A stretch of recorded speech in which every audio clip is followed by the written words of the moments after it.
Hello, ఈరోజు మనం అలంపూర్ జోగులాంబ టెంపుల్కి వచ్చాను. ఈరోజు డ్యూటీ వచ్చి హైదరాబాద్కి వచ్చాం. హైదరాబాద్ నుంచి రిటర్న్ కాళహస్తి వెళ్తా ఉంటే జోగులాంబ టెంపుల్కి వెళ్దామన్నారు కస్టమర్. అయితే జోగులాంబ టెంపుల్ అయితే అమ్మవారు వచ్చి మన అష్టాది పీఠాల్లో మన భారతదేశంలో ఉండేది ఇది ఒకటి.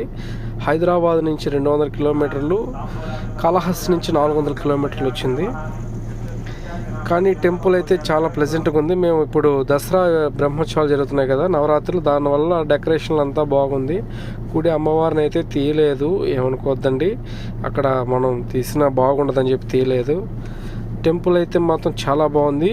చిన్న టెంపుల్ బాగుంది, అంటే పెద్దగా అంటే చెప్పుకోదగ్గ కాదు.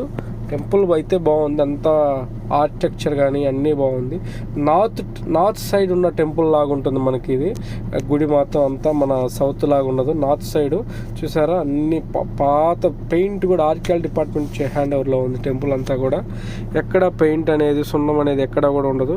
చూసారా, నందీశ్వరుడికి తల లేదు, అంటే అప్పుడు చోళులు వాళ్ళు ఏదో చేశారు కదా, అలాగనమాట. మొత్తం అంత పాత కన్స్ట్రక్షనే, బిల్డింగ్ అంతా 7వ శతాబ్దంలో అంటారు. Please like and share and subscribe. Please support చేయండి కొద్దిగా.